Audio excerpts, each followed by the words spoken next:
instrumen investasi apa yang memberikan return imbal hasil 60% selama setahun. Rp500.000 saya ubah menjadi 10 juta pertama cuan.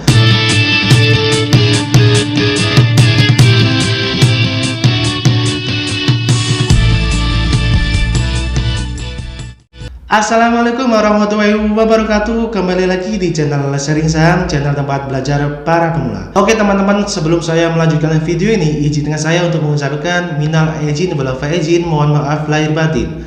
Selamat Hari Raya Idul Fitri 1442 Hijriah. By the way, di 3 tahun ini instrumen yang paling tren di kalangan kaum milenial ataupun anak muda adalah instrumen pasar modal, yaitu saham dan reksadana. Tak hanya juga banyak artis juga membahas di channel YouTube mereka ya mengenai investasi mereka, pengalaman mereka, dan literasi keuangan mereka. Berdasarkan data statistik yang saya ambil dari KSEI atau www.ksi.co.id, jumlah investor per April tahun 2021 itu dari investor saham maupun juga reksadana itu berjumlah sekitar 9 juta. Dibandingkan dengan jumlah penduduk, maka hanya sekitar 3-3% jumlah investor yang ada di Indonesia. Tentu jumlah ini adalah sangat kecil dibandingkan dengan jumlah investor di negara-negara maju seperti Singapura, Jepang, Amerika, dan China. But the point of view-nya adalah saya akan sharing pengalaman saya mengenai Rp500.000 saya ubah menjadi 10 juta pertama cuan dari hasil reksadana dan saham. Bagaimana caranya? Kemudian reksadana dan saham apa yang saya beli? Tonton video ini sampai selesai. Check it out. Seperti kita ketahui ya teman-teman, dampak dari pandemi corona ini adalah sangat merugikan bagi kita semua. Bagaimana tidak? Contoh, perekonomian negara turun, pendapatan negara turun, banyak pengangguran, banyak PHK, daya beli masyarakat turun, dan berdampak juga pada pasar atau indeks harga saham gabungan yang mengalami crash pada bulan Maret, April, Mei, dan pertengahan di tahun 2020 ya teman-teman.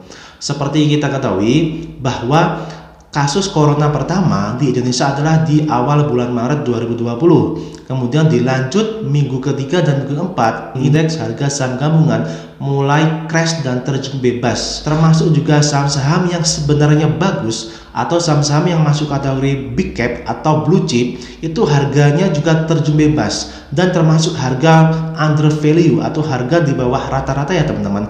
Nah, itu adalah kesempatan yang sangat penting bagi para investor. Pada saat harga saham mengalami terjun bebas atau crash, disitulah saya menggunakan strategi value investing. Apa itu strategi value investing? Nah, sebelumnya saya akan flashback di tahun sebelumnya ya, di tahun 2019.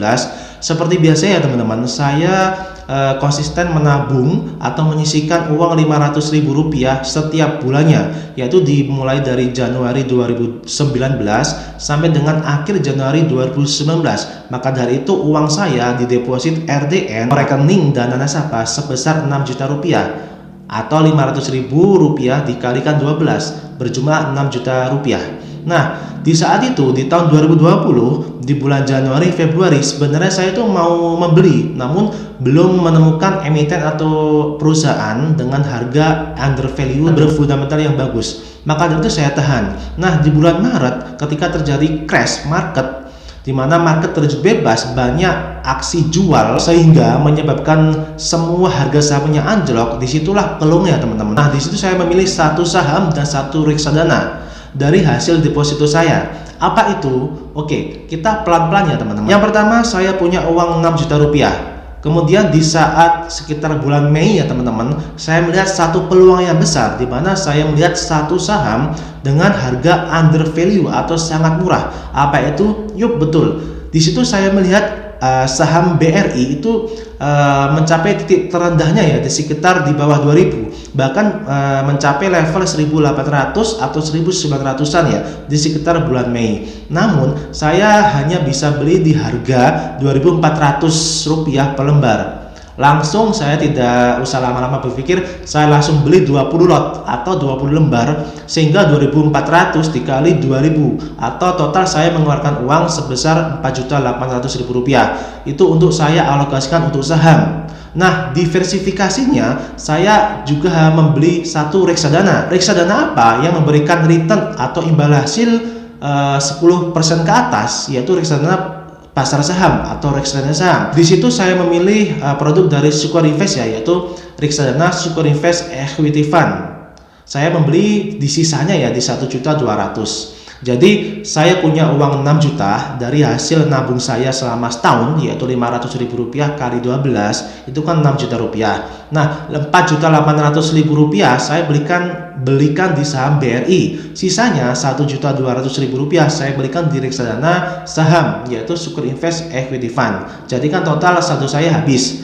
Di situ saya optimis saya mendapatkan harga yang under value atau istilahnya value investing, mendapatkan harga di bawah harga rata-rata dengan berfundamental yang bagus ya. Dengan catatannya di situ saya simpan terus bulan demi bulan sampai dengan Juli, Agustus kan mulai rebound. Saya tetap tahan, saya nggak mau jual lagi. Kemudian di bulan September drop lagi, juga saya tahan lagi. Kemudian puncaknya di November akhir sampai dengan Desember, dan di Januari itu adalah puncak-puncak harga sahamnya yang sempat drop mulai melaju terbang bebas atau rebound ya teman-teman.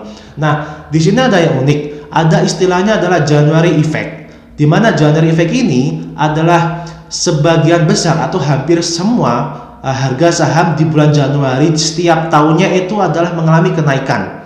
Makanya ada January effect. Mungkin tidak setiap tahun, namun berdasarkan statistik dari tahun-tahun ke belakang ya, setiap bulan Januari itu harga saham rata-ratanya itu naik semua gitu loh. Karena apa? Mungkin karena para investor optimis di bulan Januari adalah membuka lembaran baru, kemudian membuka portofolio baru, sehingga optimis harga-harga akan naik. Nah, di situ saya mengambil momen ya di January effect, di bulan Januari ketika harga saham naik-naiknya semua, saya menjual.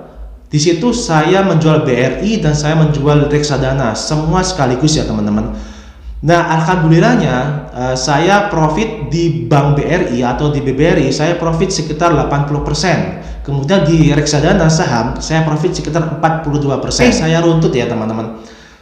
Yang pertama 4.800.000 saya untung sekitar 3.800.000 atau 80%. Kemudian di 1.200.000 saya untung sekitar 42% atau sekitar Rp500.000.